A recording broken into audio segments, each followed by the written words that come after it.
Okay, welcome everybody to IoT Fuse / Behavior MN. I'm Patrick Delaney, and this is Steve Bear. So Steve is the organizer of Behavior MN. How many here? One of the organizers. Oh, one of the organizers. How many here are from IoT Fuse originally? And how many here are from Behavior MN originally? Oh, it's like 50-50. Or and how many are from both? Oh, like a couple. Yeah, 2, 3, 4. Okay, cool, awesome. Well, thank you guys all for being here. Happy St. Patrick's Day. Happy St. Patrick's Day to you. Feel free to get some food.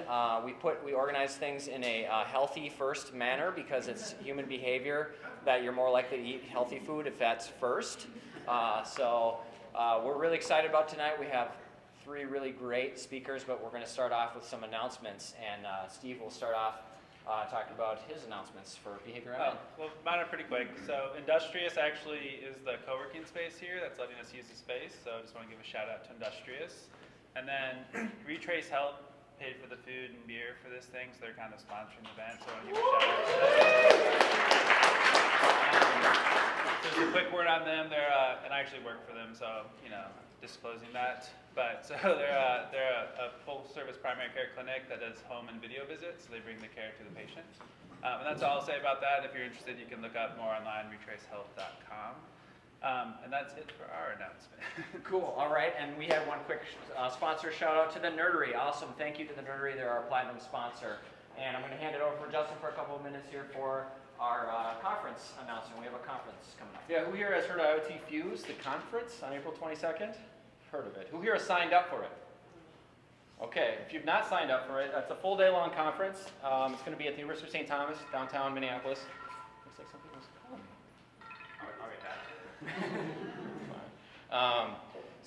Anyways, yeah, so it's going to be downtown Minneapolis at the University of St. Thomas. If you haven't registered, tickets are sold out.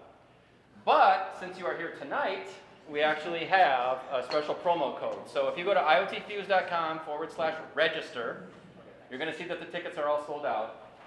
But use the promo code IoT Meetup. So remember that in your head, register tomorrow or whatever, but we're extending it another 50 tickets. And if you type in IoT Meetup in the promotion code, you'll be able to register and get in. So we have more than 500 people already registered for this event. We have 45 presenters. We've got, I can't even list the sponsors. I mean, there's just been phenomenal sponsorship. A lot of people are interested. We're talking about all types of stuff. I mean, it's just this industry-wide. It's going to be a full day long event, and it's going to be a blast. If you guys had attended the one last year, this is the second year that we've had this conference. We had close to 300 people or so there. We're looking at doubling that here in this space. So it's going to be the place to go. So please go to iotfuse.com/register and then enter in that code IoT Meetup. And I'll be hanging around here all night, so let me know if you have any problems registering or whatever. We'll make sure to get you in. But because you guys are here tonight, keep it on the down low. But this is the extra way that we're actually trying to get more and more people to come in. So what was that code again? IoT Meetup. All right. All right. Cool. Thank you. All right. And just one quick announcement. We have a hackathon on May 7th. Sorry, it's a makeathon, not a hackathon, because makeathon sounds friendlier. Please see me afterwards. Anybody who's interested in participating. Cool. Hand it over to Steve. Yeah, but without further ado, we'll go ahead and start with our actual panel for tonight. So I'll introduce 3 speakers, and then Emily is our moderator, and she will guide the discussion for the evening. So first we have Paul from University of Minnesota. He knows all about psychology and computer science and has a really interesting, fascinating lab at the U of M. So if you are interested in that, chat with him after or find him later. And then we have Mahtab from Crux Collaborative. She's all things design and making sure that the products and things you build actually work well and people actually want to use them. So that's who you come to for that. And then we have Dan right here from Veritas. He's an engineer. He knows about technology and building things and data and all that kind of stuff. So he's our resident expert in those things. And then we have Emily from Clockwork, who's going to guide the discussion. Thanks everyone for being here. This is a great. I think this is going to be really interesting because we have people coming from a lot lot of different backgrounds, but interested fundamentally, really, in how the work we are doing is affecting our own behavior, how it's affecting behavior in society. Because really everything that all of us do, even though we work in the digital realm, is about doing things for people, right? We want our things to be usable. We want people and humans to enjoy the technology that we're developing. I'm just going to give a little plug for some of the work that Paul does, too, at the U. He was one of our very, very first speakers at Behavior Men when we were about this big. And he came in and just gave this mind-blowing conversation about artificial intelligence work that he's doing in his lab. So ask him about that. It's super, super cool. So we're going to come back and do a reprise of that someday soon. But thanks, everyone, for being here. We've got a couple of questions kind of to get started. I think we're going to talk about just behavior in general and the influence that we're all seeing as professionals. How it relates to the work some of us do in the digital space, what's happening with IoT. But I really like to get questions going from people in the audience too. So don't be shy if you've got a question. If you want people to elaborate on something, please raise your hand. I need my glasses to see this up here, but it makes you all a little blurry out there. So if I don't see you, wave your arm in a bigger fashion and someone will find you and we'll get it taken care of. So I think a good way to get started is just to have each one of you talk a little bit about the work that you're doing and how, when you're approaching your work, the ideas of human behavior influence how you think about what you're doing every day. So we'll start with you, Dan. Sure. So I'm interested in IoT mostly as I don't want to say a hobby, as a serious hobby though, in terms of building gadgets that, I'm interested in building things that can have an impact, that people notice and like to play with. Things that people don't find weird. So we did a noise detector to determine how much traffic and airplane noises are under your house. We put a lot of effort into not recording conversations. We're just doing a lot of audio processing to get background noise sounds, that kind of thing. That's pretty much the type of thing I'm interested in. Yeah, already. Speaking of noise, there isn't any here, but the space eats your volume, so please Project. outside voices. Montab? Right. Well, I've never had a problem with being too quiet, so hopefully everyone will be able to hear me. In terms of human behavior and what we do, so we work with organizations in designing transactional, complex experiences for regulated industries. A lot of healthcare, a lot of financial services, medical devices, that type of thing. And I think where the human behavior comes in is twofold. So thinking of it from, if we're going to take sides, from the perspective or side of people, it's like we're being asked to do more, to make bigger decisions, to understand more information that we have not been asked to deal with, to understand, to process before. So how do we make that more understandable? How do we, as organizations, are removing the people that support us in making the decisions, whether it's the bankers or the insurance agents one-on-one who used to work with people in developing a quote, and now we're just expected to do it online, or whether it's healthcare, whatever it is, as we're being asked to do more and to understand more, what are the aspects of human behavior and how we think and what we're motivated by that make this, how can we make it more usable? How can we make it more human? How can we not make it so overwhelming?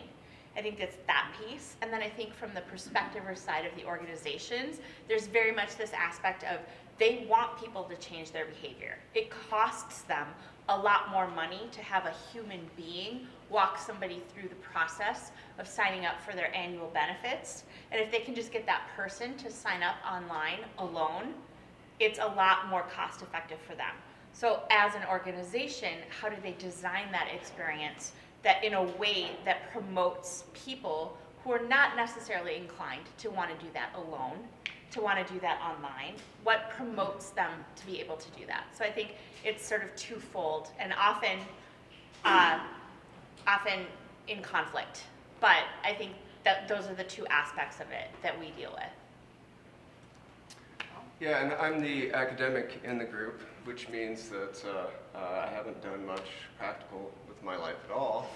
But I am an expert in quantifying human behavior and modeling it and developing artificial systems that try to replicate the harder aspects of human behavior. So for instance, one of the most difficult things to replicate is human desire to do things for their own sake.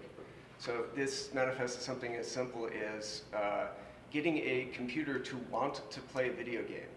So we can definitely reward a computer with points and get an artificial system to play better than a human at Flappy Birds. But a computer system wouldn't normally want to play Flappy Birds. It's been mysterious why humans want to do things like play video games at all. And in fact, the video game industry is a larger segment of the economy than the movie industry. As an entertainment, it's huge. And so it's tapping a deep aspect of human behavior and human motivation, and these things have remained mysterious. A large part of my current research is trying to unwrap that mystery, to try and provide better theoretical explanations for why it is that we do things for their own sake. This is called intrinsic motivation in general. And also to quantify human behavior. So as a professor of both psychology and computer science, I study human behavior as a psychologist, and I use machine learning and artificial intelligence to try and develop artificial systems that try to replicate these harder aspects. I think a good starting point for me is just to understand all of us are using connected devices every day, right? We've got it's an appendage, especially with younger kids. They start to shake if you ask them to put their phones down. So these devices are just part of who we are. They're almost part of our physical beings now. So I'm interested in hearing from each of you, because we are all, I'll speak for myself, I'm of a generation that did not grow up with these devices. These are things that came into my life as an adult. How have you seen your personal behavior change? What aspects of your personal behavior towards others, toward how you approach the world, towards how you work, have changed based on the technology that you find yourself surrounded with every day? Start with Matan? Sure. Okay. I think that's an easy one, a personal question. It Yeah. could just be anything. Yeah. I think I just got back from a trip to Orlando, just flew back today, and one of the things that I noticed was pre-device, I was much more open to serendipity and to sort of happening upon things and experiencing them. So one of the things that I've noticed, particularly as someone who loves to travel, is the quality and nature of my travel is very different. Before I even get somewhere, I have researched to the nth degree where I'm going, what I'm going to eat, how I'm going to get there, and I find that I just don't find as many unique or surprising things because I'm very directed as I go from point A to point B. So I think like one of the ways that I would say, I mean, there's a million ways in which it's benefited, but I would say like, for some reason, what just came to mind when you asked that question was I realized this time that there was nothing that surprised me or that was unique or I just happened upon in this trip. It was all very intentional, which was great because it was a business trip. I wanted it to be that way, but it just, that was something I was thinking about on the plane ride back. It's changed the ratio of our risk tolerance in some ways relative to chance. Absolutely. Yeah. Would you say similar things, or how have you seen your own lives and your own behaviors change recently? For myself, I'm somewhere on the ADD spectrum. I just have a really hard time keeping track of physical things or remembering times and dates, anything like that. And having a phone in my pocket that has all that information makes everything about 10,000 times easier. I don't know if it affects everyone the same way, but it would be hard for me to do about 99% of the things I do without that technology. Yeah, I think that all of us are experiencing an offloading of memory. The first offloading of memory, of course, didn't occur with devices. It occurred with writing and paper.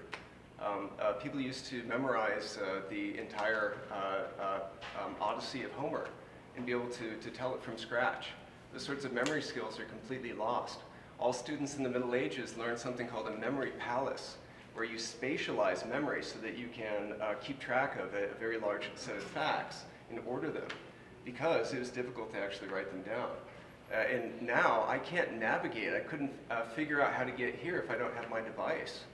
And I think all of us are experiencing that sort of thing. It's just it's a natural thing to reduce our memory load. Our brains are actually designed for efficiency, and if we can offload things into the environment, that's preferred. And it's something that all biological entities do, unload their difficult navigational details by leaving chemtrails. This allows them to solve shortest path problems by changing their environment. They actually externalize the information. So I think it's something that we have to deal with. When we create devices, we will change the way our brains work, in some ways making it better, and in other ways we will lose capacities. I'm panicked trying to remember. I really want to remember offloading of memory. What a cool thing. Somebody tweet that so I can go back and find it. We did a conversation about 1.5 years ago where we were asked to come in and present about our favorite apps, and I realized that was the theme for mine. The apps that I use most often are all apps that are my institutional memory on my device, because I cannot remember things anymore, and I think that's... I can't spell anymore. Other than not using your device, is there a way to keep that memory active? Because I mean, it seems like that's scary that as a generation, everyone's losing that. Do we need to? Well, I mean, I think that's the question, right? Yeah. Like, is it like, are we going to use our brains for more effective and more efficient things, more productive things, if we don't have to spend time worrying about how to spell things or where things are? Well, I personally have used the extra space in my brain that no longer stores phone numbers, for example, to spend more time on Facebook.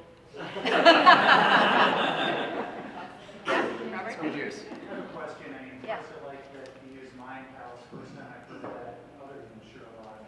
Sherlock. Yes, yes. Can you kind of speak to the decline in attention span? It's been a lot, it's in the papers. They say, less than a goldfish, but then they say concentrated memory is still dropped dramatically since the 90s, kind of when a lot of this technology started to get introduced. So, like, how do the people in this room, people who work on these solutions, how do we address this rather drastic and seemingly continuing lack of attention span? How can we help users? How can we achieve business goals? Well, I can actually address this from the research standpoint. We have developed a model and are testing it for what's called spontaneous task switching. So this is the cues that your brain naturally uses in order to switch from one activity to another. And one of the key findings that we have is that it's actually shaped by the environment. So in an environment where there are many things that are easy to access, that are high in reward, you will switch between activities more frequently, period. So it's actually a function of the environment that we've shaped. So in order to acquire people's attention span in the marketplace, we've created devices that tap into the native motivational systems that all of us have that involve how we allocate time between activities. And they're trying to hijack our attention, and they're very effectively been doing that. The solution is actually to create barriers to switching between activities, make it costly. And you have to have an environment in which short-term rewarded activities are scarce if you want to engage in something that's longer term. So this means that we have to actively reshape our environment. The idea that we can do that when you know that that's the case, I think is something that's proven from telling people they need to be fit. There'll be a certain set of people who will actually take that on. They'll take on the challenge. So it's not impossible, but we need the right information about how to reshape our environments. Here and then over here. Well, I don't know if this is an example of that, but my daughter's in high school. I logged on to her laptop the other day to do something, and I noticed she has 2 logons, and one says Ella and one says Ella School. And if she told me if she goes to the Ella School one, everything is blocked. Like Facebook notifications are off. She can't get to Netflix. Like she's installed all these controls to keep herself focused, but then on the weekends she can still have her laptop be. So she's kind of trying to control her environment, and then she leaves her phone. And that's voluntary. Right. Yeah. Yeah. Over here? Yeah, so with this offloading, like with the forgetting phone numbers, like I don't remember my mom's phone number. That's unheard of in the 80s or the 90s, right? And I had to say, okay, well, friends of mine who live in San Francisco or friends of mine who live in Denver, which I also wouldn't normally have to do. I've been asked myself, what effect does the technology folks like us are creating have on interpersonal relationships?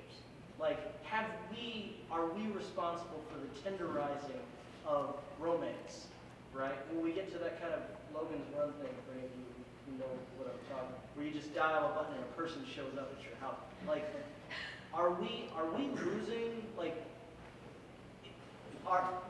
is it the case that the networks and the closeness of the friendships, as also reported, has been dropping among the average American at least? Is that also somehow related to the technology and the fact that we've offloaded that? Are we offloading interpersonal relationships? I actually think we're making them into fast food. I think the analogy is really apt. What we've created are easy ways to fulfill human needs, just like fast food makes for an easy way to fulfill your nutritional needs. It's cheap, it's fast, it's convenient, and when you create those circumstances, then yes, you'll get a large market share. The fast food industry is not going to go out of style just because people have health food fads. They seem to hang on. So it's, tech helps all of us to fulfill our basic human needs. When we can do that more efficiently, more rapidly, then we definitely will be drawn to that. We will do it. But what we're arguing in part about is the quality, and that's exactly a fast food kind of a discussion. We're losing the nutritional value of real human relationships. I mean, that's kind of implicit in your question, right? Yeah. Yeah. A really pragmatic way, it's an experiment I've been running for a few years. So I think 4 years ago, I stopped wishing people happy birthday on Facebook. And I decided that if I cared enough, that I would contact the person. I'd send them a card, I would call them, I would text them. Then I tried to, for the last couple of years, I removed all my birthday information. And then what I found was, because I was curious to know, like, who do I know, who would actually know this about me? But then what I found was that wasn't effective either, because like my mom went on first thing, and then everybody else saw that she had done it, and then they didn't. And so this year, my birthday was last week, and this year I took off the ability to be able to post something on my Facebook wall. And then just as an experiment, just to observe, like, who do I know? Because honestly, I find it meaningless. Like 3,000 things or 200 or 15 doesn't matter. Like if I don't know the person, if they're like, happy birthday, HBD, like, sure, thanks for the flotsam and jetsam here. But it was just really interesting to see, like, who do I know well enough at a human level that they would know this about me, and then they would reach out. But that's that same thing of like, but I've talked to people who are like, I really like it. It doesn't matter if I know them or not. I like getting it, of that sense of like, I don't know, it feels good, like I got 10 more than I got last year, or whatever the motivation is, which I think is a very strong one, because it's one of the strongest. I mean, LinkedIn introduced birthdays, which I think is ridiculous. Like the birthday of your professional colleagues, like, is a thing now. Like, congratulations, your mom did all the work many years ago, and you were born. But just that sense, I like that was one really specific way that I've observed, that I've just been playing around with and observing. What does it feel like? Is it less connected? Am I less connected because I got fewer greetings this year? Or am I more connected to the people that actually reach out? What were the results? Yeah, what were the results? I think it was actually really interesting. I was very surprised by like who reached out for different reasons. But I also think like it just depends on the person, because that's never mattered that much to me. And there was like different people obviously who are very close to me, so family and dear friends, but then there was also like a coworker from many years ago who just remembered that my birthday is on the Ides of March. And so you know, was like, oh, it's the Ides of March, happy birthday. So I mean, it was just like different reasons. And my dentist, oddly enough. I've tried all kinds of different experiments, including putting my birthday on the wrong day on Facebook. I was curious if anyone would know. Some people did, some people didn't. Some family members did. So Did either of your parents wish you a happy birthday? my dad's a little. But no, I tried another experiment, which is I just set up Facebook events once a month during 2015, invited all my friends over to my house, my Facebook friends. So these are people I do not know that well, mostly college classmates, grad school classmates. I don't have any coworkers on there. And you know, one time I think like 30 people showed up at my house on a Sunday night, and another time 2 people showed up. It was kind of interesting, and I did build some strong connections from that, especially some friends from college who I probably wouldn't be in touch with otherwise, who turned out to live down the street from me. And I love coming over, having a beer, watching some TV. So here's a follow-up to this, and this is sort of a, Can I add to that real yes, quick? please. Well, that kind of touched off what I was thinking. You guys seem a little bit worried that technology is becoming more of an hindrance to interaction, and it certainly has up to this point. But I think that's because technology is very useful, so everybody wants to use it, but it hasn't yet become immersive. We haven't yet had these immersive environments where it's completely free for interaction to occur and have technology just be an assist that we don't even think about, where we think about a question, it comes to us, and we can even putting, like Albert Einstein didn't even know his own phone number. People thought he was stupid, but he was one of the smartest people, and he said that's because I don't keep useless information in my mind.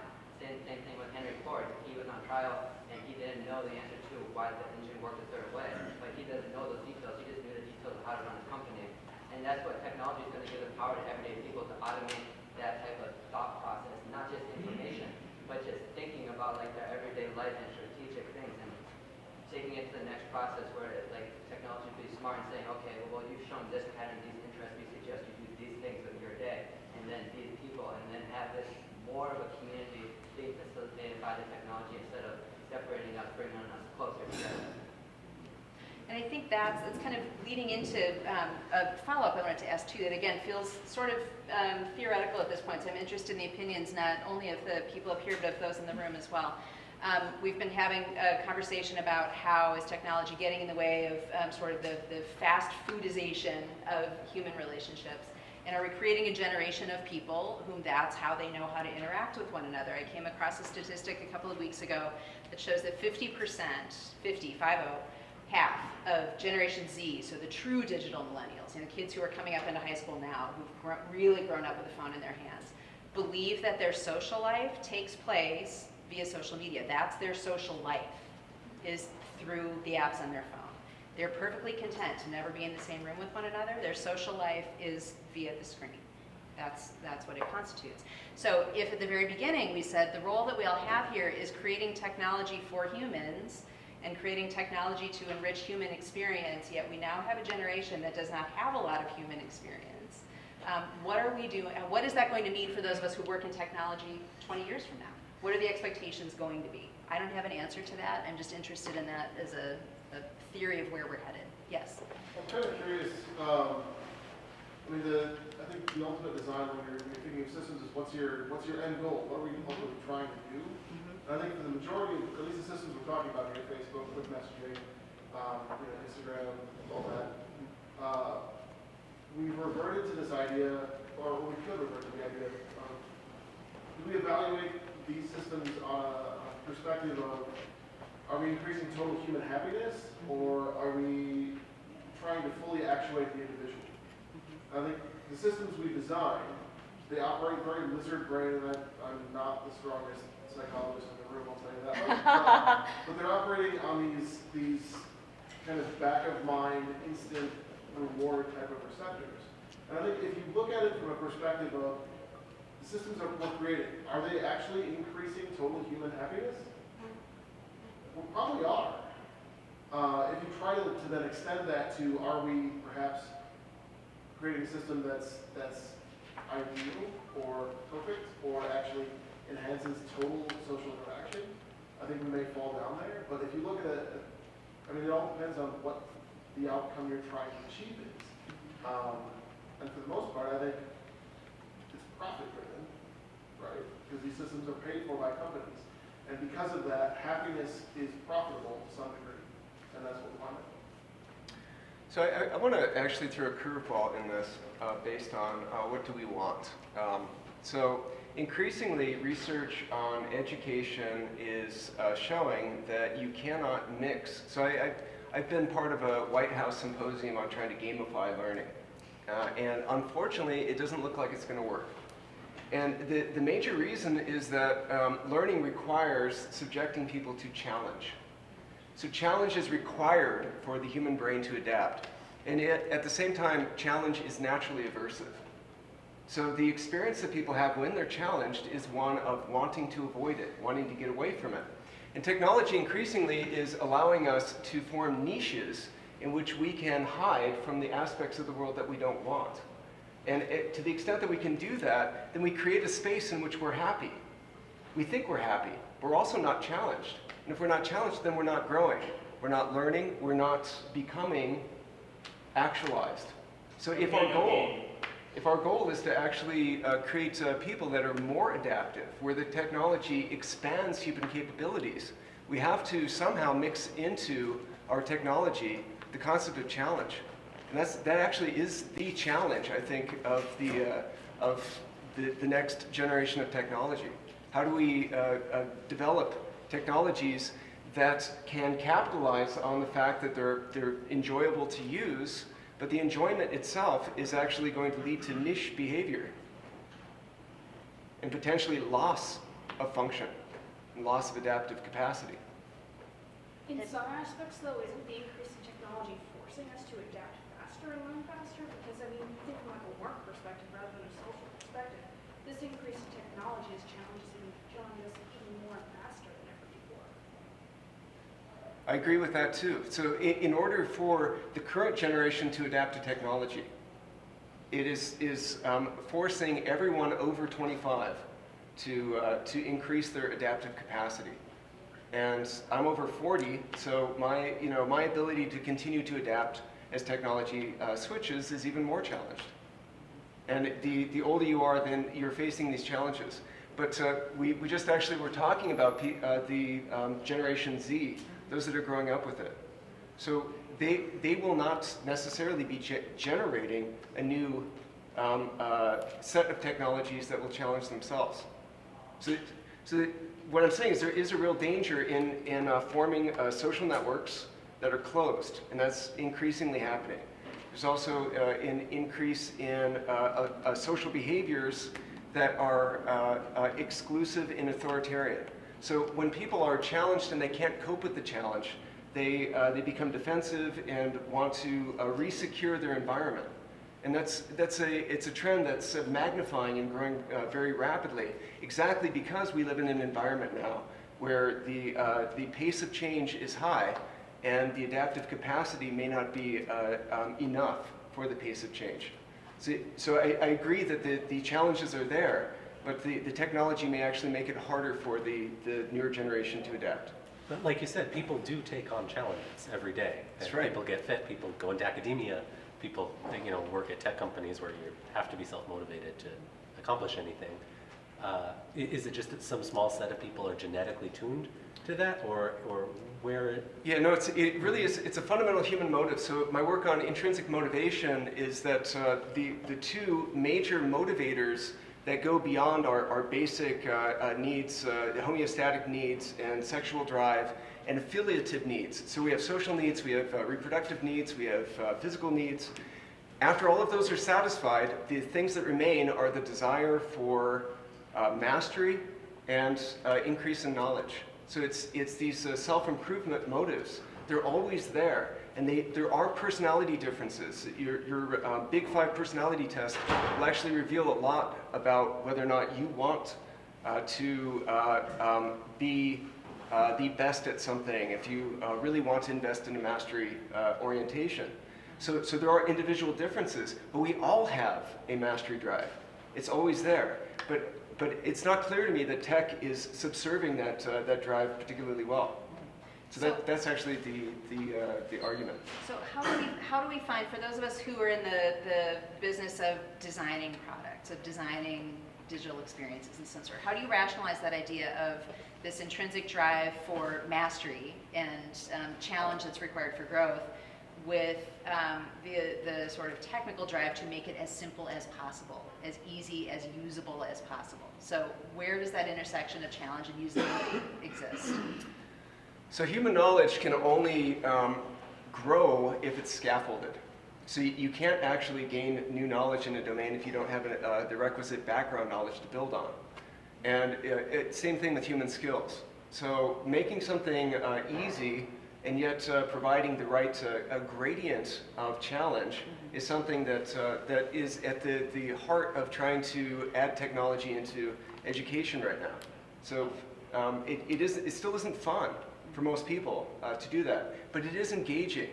And the best video games are ones that meet that balance, where people know that it is achievable and there's the right gradient of difficulty.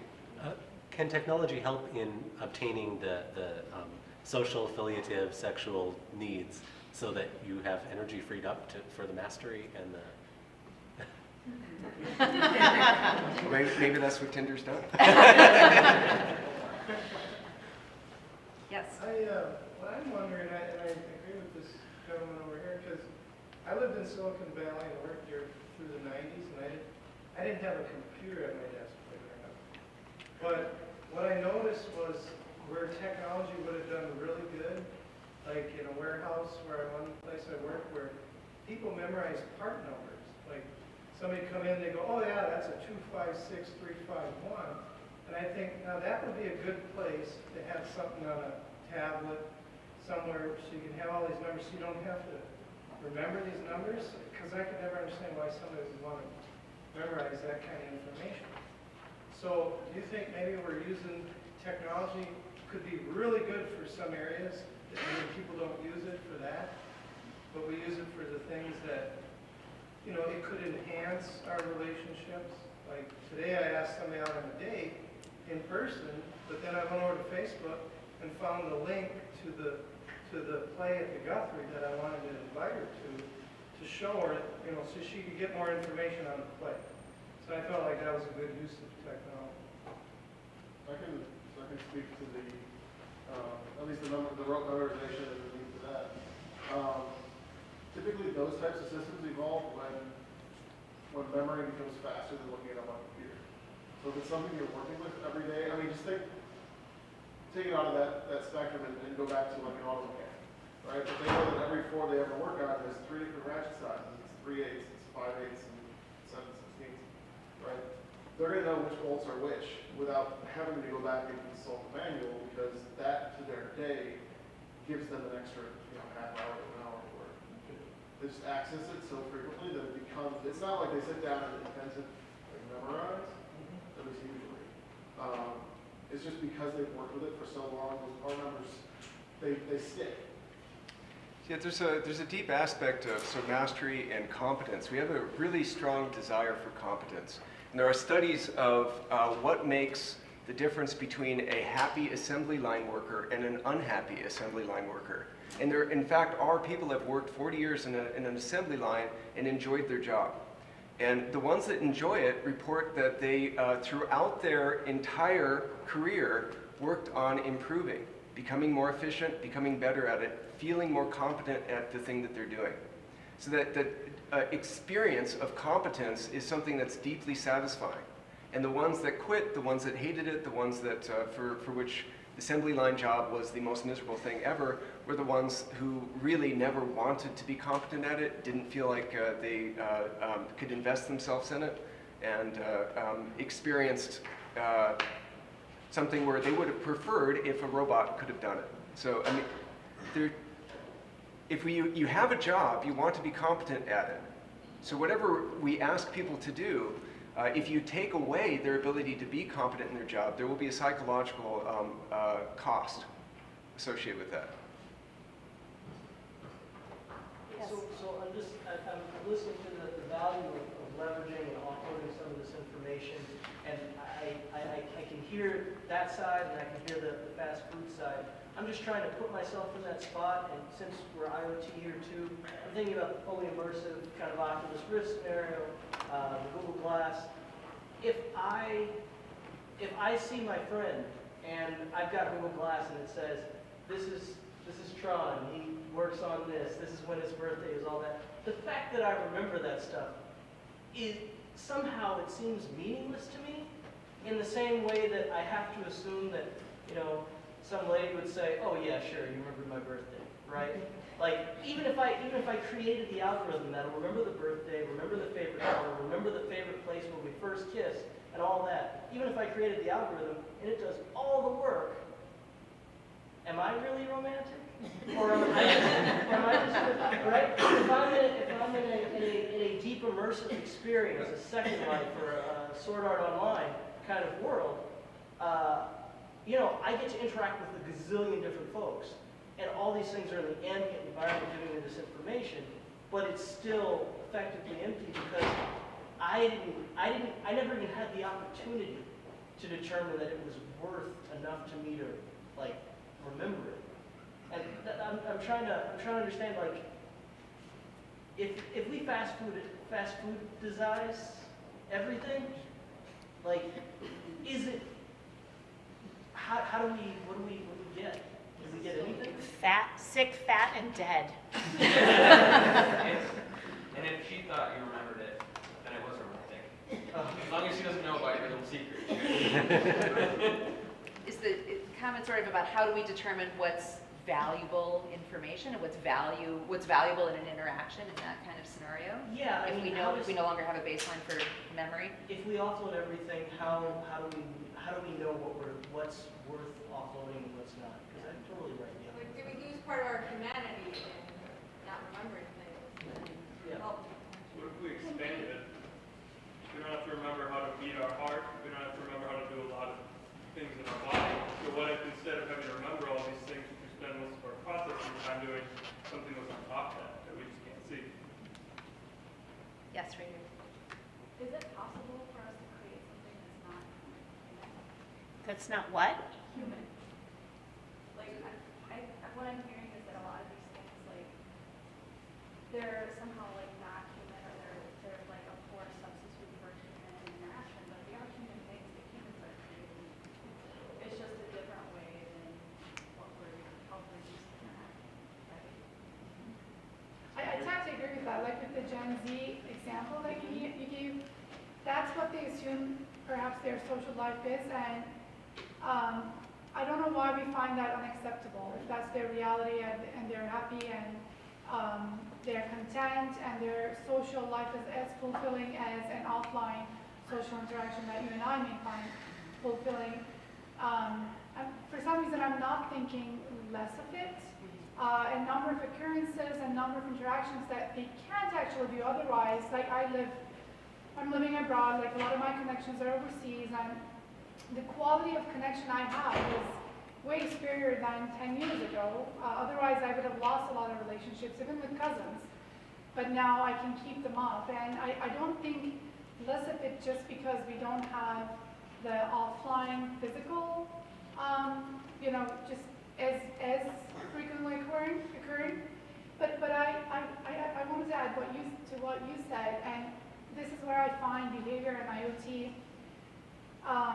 most important to collaborate. I think there's a really big danger of just creating solutions looking for a problem. And this is where I think behavior comes to the picture, because IoT and we have the technology solutions to a lot of things, and I think it's really important for IoT not to be that. Just like creating a whole bunch of solutions and looking for problems, I think we still need to start with behavior. We still need to start with user and all of that. And I think it's really valuable and important to have that conversation about how much behavior-driven should IoT technology solutions be, and how to begin with that rather than immersing IoT into anything and everything that we can think of. Natalia, that's really at the heart of the work that you do. You wanted to speak to that idea a little bit? Sure. Human-centered. But I also think that something I always ask in almost every interaction is like, what is the objective, right? So from the objective of whom. So even when you're talking about connections, of whether they're, and how, what is the reality of that experience? Is it to feel supported? Is it to feel witnessed or seen? Is it to get feedback?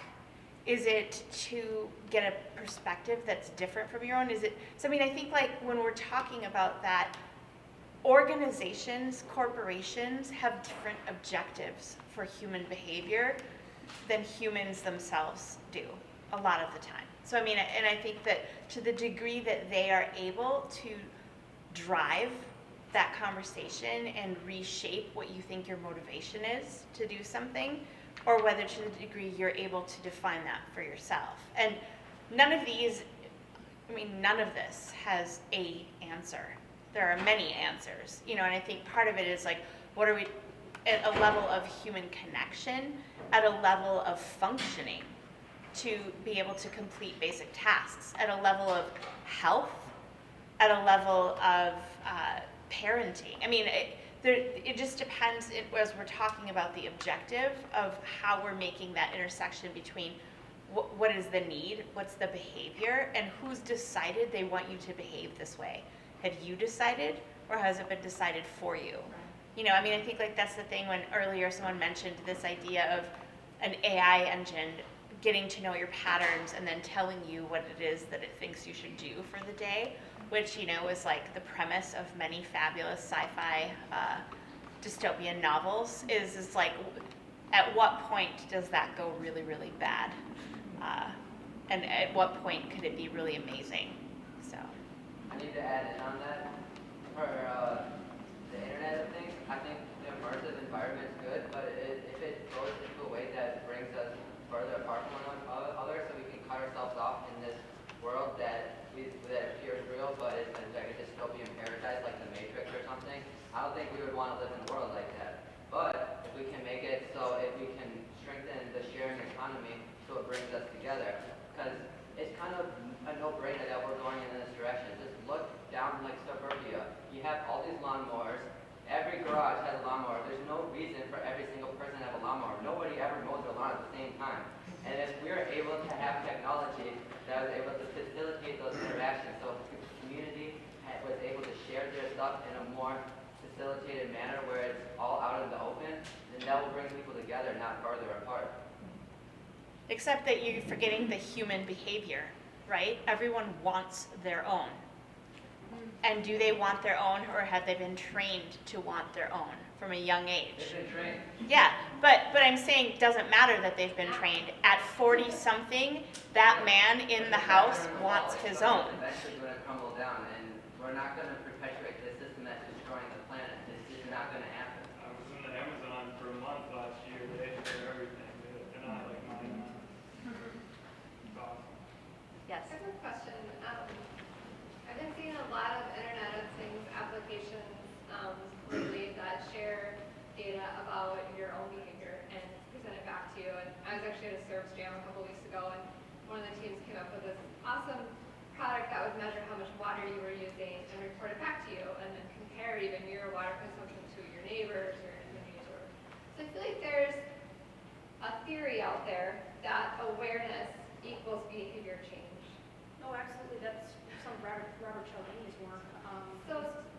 Yeah, do you think that holds Yeah, up? absolutely. There's a really, I mean, for example, one of the well-known studies that he did on towel use in hotels when we're using towels, it's the best way to get people to reuse the towels. So those little cards they put in is to say this percentage of people who stayed in this exact same room reused their towels. I was going to say that's aware. So I think that an important thing is it's awareness plus comparison. It's not awareness. There's been many studies that you can give people all the facts, and they will not do the quote unquote right thing until you show them that others are, and then that is what motivates people to want to do that thing. What about, like, the Surgeon General's warning us that a package of cigarettes for how many years? Can we solve that? I mean, isn't there more to it? Like, I know it's bad for me, but Yeah, but nicotine is an amazingly powerful substance. That's not gonna, I mean, I think that there's so many other factors there that it keys a pleasure receptor to itself. Every other drug does to endorphins, and nicotine keys one that is only met by nicotine. So I mean, like, that's a very particularly insidious sort of. Over here. I was hoping we could maybe just spend a little bit of time returning to a theme that we're kind of skirting around and coming back to, which is the idea, whether you agree with it or not, or think it's important or not, that there's a widespread belief that mediated experiences are in some way inferior. And that's particularly mediated through, for instance, technology, which is very keen in this conversation, but it could be through written work, through writing, through telephone, whatever it is. So why is that? Why is that a common thing that we keep running into? The idea that if it's not strictly interpersonal, interhuman, in person, that it's worse. Yeah, so I don't think it has to be. And so many of the voices here, so I'm going to replicate it. But I think that we do have to extend our capacities. There is a richness that we're all sensing is missing. So in affiliative structures, humans combine together to form in-groups and out-groups based on activities, but your in-group, the people that really matter to you, are relatively small. And it's, we have a very difficult time extending that beyond tribal size. So we're always going to have between 15 and 150 people in our lives that actually matter to us. And the strength of those connections is incredibly important for our mental health and our physical health. If you're not well affiliated with other people, you die younger. So your social network is the best predictor of your longevity outside of your genetics. So these things are real, but it doesn't mean that we can't meet our affiliative needs by technology. But currently, technology allows us to cut people off rather rapidly. So if we don't, somebody doesn't agree with you, you end the conversation. You can't. So think about it in terms of family. Could you do to a stranger on the internet that you are communicating with because of a shared interest what you would do to a family member? Your family member tracks you down because they're actually part of your deeper affiliative structure. So as long as we can get technology to meet those deeper affiliative needs, I don't think that there's a problem. I just think that there is a recognition we're not there yet. And to facilitate them in the absence of proximity. So I mean, I think like one of the things we've been talking about is this, almost like this, implying it, that it's like it isolates you, but when in actuality there's as many examples of it expanding and connecting you. I mean, my parents moved out of the country a decade ago, and every Sunday for the last decade, we have FaceTimed. And my children have seen them, and they have seen my children grow up week to week. Haircuts, bruises, different outfits, phases, colds, coughs, name it. And so I think like the connection when we see them annually is very different. That's just like one very specific or small example, but that's where technology is facilitating a connection that would be very different. It was very different for me when my grandmother flew here from Germany annually. I had to relearn her and know her every year. It wasn't the same. So I think it does as many things to connect as it does to isolate. One question right here and then you right behind. So my question is around the limitations that we face with digital relationships. We were trying to form a team across geography and trying to build trust or rebuild trust with people you used to know and have some things in common with was kind of challenging, because there were miscommunications and misunderstandings, and then trying to have a trusting team was difficult. So I guess that's a statement and observation, and I'd like to know your thoughts around that. I personally, I think that it's, what we've observed is that it's a combination, that it's, that the strongest, like there has to be both. So like, again, with teams, with cross-functional teams, when some of the initial meetings are in person so that people make that connection, then almost the rest of it can be remote, but there's that understanding. So I'm sure he could give a much better academic reason, but I just know that it has to be some combination of both. Great Maybe to point. tie on to both of these questions, scientifically, what is the variance between a digital interaction and a physical interaction? We get body language cues, we get, I don't know, olfactory cues. I mean, there's all sorts of things that happen physically. And as we look at exploring into VR and as we get better and better, what is that divide and how separated are they? And can we make that tight enough to make that physical not mean as much? Can we get there or close? Yeah, so for certain kinds of interactions, like mating interactions, in person is really critical. People usually know if they're attracted to somebody, if there's a spark or chemistry within 30 seconds. But that's with a face-to-face meeting. And you can have a really long-term conversation and still have the chemistry disrupted. We know that people do pay attention to olfactory cues and body language cues. But often a static image of someone's face is enough for other observers to accurately predict your personality. So we actually get a lot out of somebody, even from a short video clip. So if I augment the picture with a short video clip, you get even more. So there's a lot that can be conveyed currently via digital technology, just with audio and visual. Do we need to add in touch? Do we need to add in smell? Maybe. So one other weird fact that I'll share right now, though, the people that you live with, you share your gut biome with them. And if you have a dog, 50% of your gut biome is shared with your dog. So this is a part of interpersonal interaction that's deep and biological and kind of gross, but it's actually the people around you are in fact influencing your composition. And 90% of our immune system is in our gut, and blah blah blah blah blah. So these sorts of in-person interactions are in some sense deep. But that doesn't mean that they're necessary to. I'm not sure I need to share my gut bacteria with you to have a good interpersonal relationship. But if you really want mine, I'll spit on something and you're welcome to swallow it. But yeah, I don't think we have to replicate everything. Okay, so I listened to a podcast, and it's between two sisters, and one of the sisters is 15, and the other is in her early 30s. And they discussed what it was like growing up in the 90s versus now, and how things are just so different.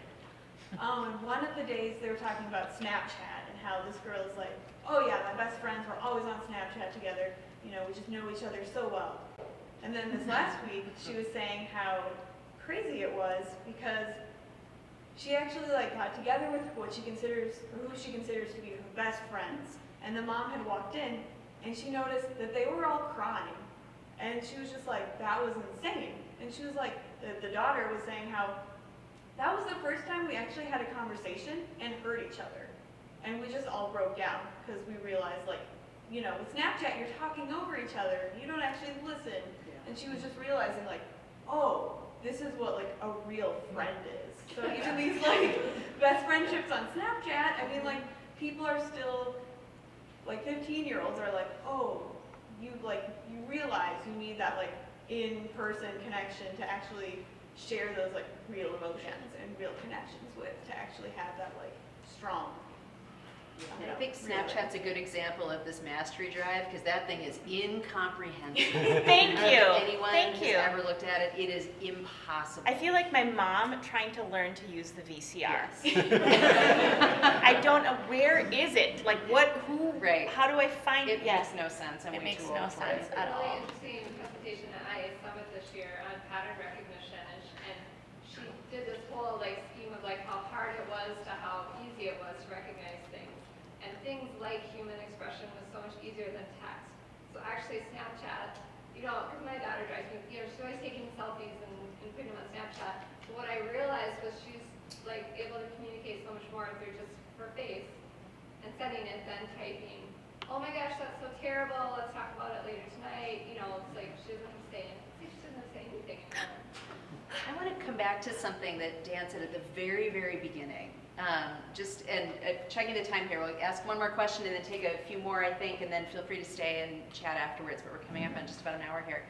But Dan, at the very beginning, you were talking about a project that you were doing as a hobby, you know, creating something that's sort of measuring airplane noise, right, under houses, but being very, very careful not to track conversations as part of that. You're focusing on airplane noise, but not conversation, because that feels like monitoring in a way that makes people nervous, right?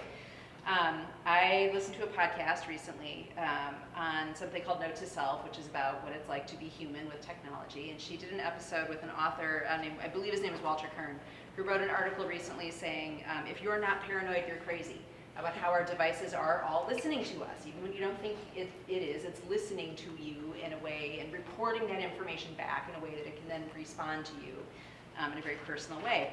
And I'm interested to talk a little bit about, particularly as we're talking about this idea of IoT and connected devices everywhere, what that impact of listening and people realizing that they are being listened to is having on how we think about the technology that's surrounding us and how willing we are to engage with those kinds of technologies. So Dan, what's your thought about that, about given the product that you shared, the example you shared at the very beginning? I think potential invasiveness and privacy are really key concerns for IoT, because you're inviting the internet into your home, not a device that you carry around, but actually physical objects that you interact with. One of the examples that I've seen around, GE actually, as an IoT demo, made an internet-connected device that sits in your fridge and counts how many eggs you have. You know, so it has like a dozen slots for eggs. And anyway, people find that weird, or at least I find it really weird. And then I was posting some Twitter ads this morning actually, and I was looking at the categories that are available for Twitter ad targeting. Did you know you can target buyers of deli condiments? Just these amazingly narrow categories, and they're getting that data from somewhere. I don't know where they're getting that data from. I don't think it's my fridge, but it feels weird. And if normal users of Twitter who are not posting ads knew about that, I think they would feel weird too. What is that tipping point between helpfulness and intrusiveness?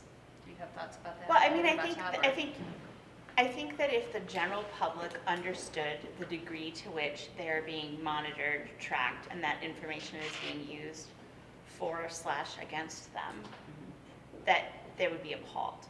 But that's the reality. And so anyone who signs up for almost anything, I mean, no one reads terms and conditions, but if you read them, you will understand that that app you just downloaded for doing whatever, you just gave it permission to scan your email or your web history, or to use your microphone, or to review your photography.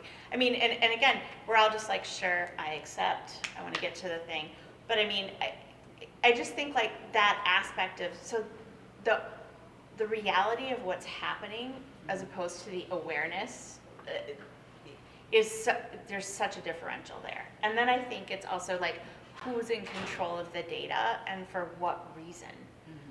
Because organizations are making bank on figuring that out about deli condiment people. Or I worked for years for an ad agency.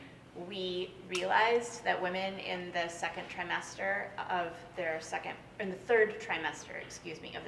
pregnancy are much more likely to buy a new vehicle, than at any other point. So we bought lists and sent out cards and promotions, and Ford made a killing on minivans. We realized, that women are nervous and they're going to have another baby, and suddenly there's going to be two, and they're worried about this. And literally, the bump in sales was unprecedented by using that information. Is it for them? They feel safer now. They got money off. They have a vehicle that they like. Is it against them? I mean, I think there's a million. That's a really innocuous and also super old example, because I haven't worked for that agency for about a decade. But I just think like that aspect, things are being used like that all of the time. Yeah, so I have two examples for the tipping point and the pros and cons. One is a very famous experiment that many of you may be familiar with, where you put somebody in a room and you have them do a task of where they're going to make mistakes. And then you ask them to report how many mistakes they've made, and everyone undercounts, they lie. But if they think there's a ghost in the room, then they're actually accurate. So it doesn't even matter that it's a person, it's just the suspicion that they might be monitored engages a part of your brain where you're more likely to be on task and honest. And I think the tipping point happens when the social feedback, so we're sensitive to social feedback, and that can be a good thing. It can help us to not waste towels, to do all of these sort of pro-environment conscious sorts of things. But when the social feedback is definitely devastating. So my other example is Ashley Madison. So here's an example where lots of people joined this thing, and then it was all released. And the influence, the impact on many people's lives because of that was rather negative. And in part, it's because in general, we don't really accept that sort of behavior. So that's a behavior for which the social feedback is almost surely going to be negative. So you're going to cross the tipping point whenever you have an environment where people want to engage in a behavior that they know they're going to receive negative social feedback for.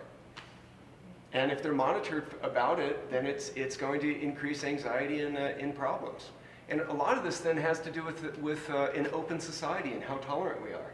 So if we're really tolerant of each other and we're open to lots of human behavior, we can monitor all we want. Nobody's going to be bothered by it.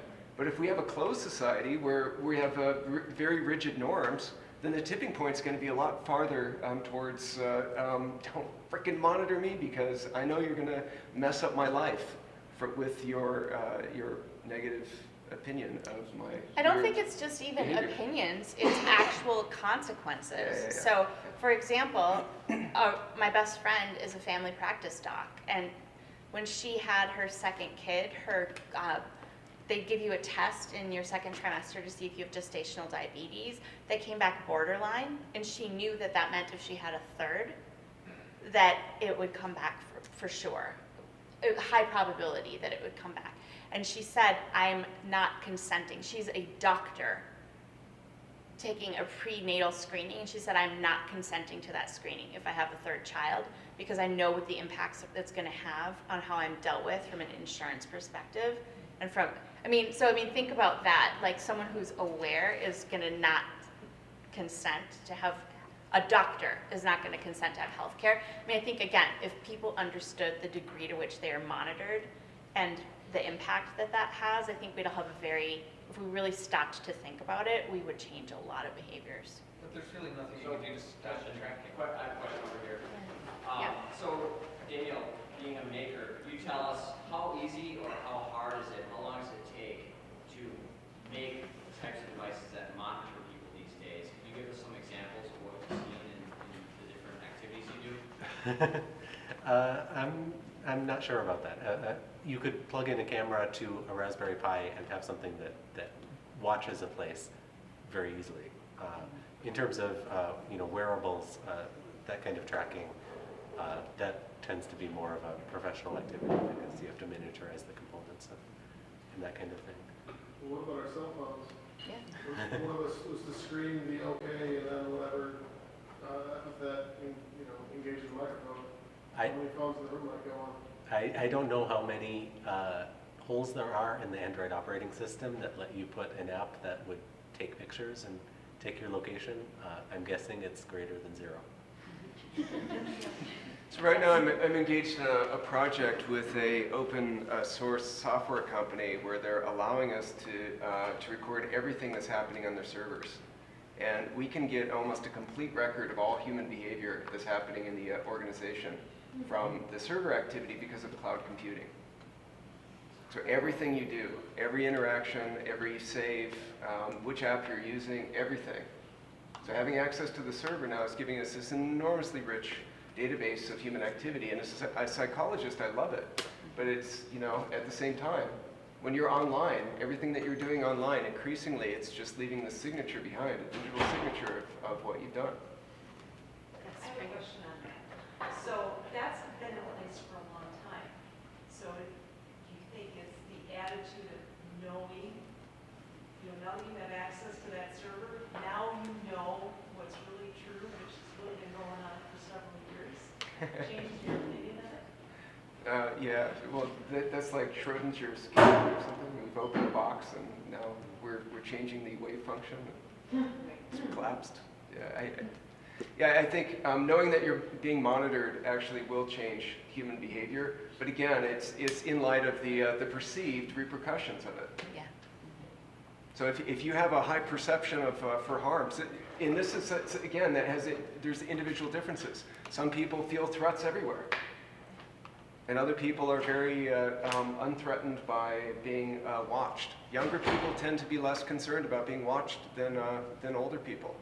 I think they're actually right about being less concerned about being watched, but that's premised on having an open society. When the open society folds, if we live in a society that becomes more restrictive, all of these things that are used to monitor us can come back to haunt us. So it's, yeah.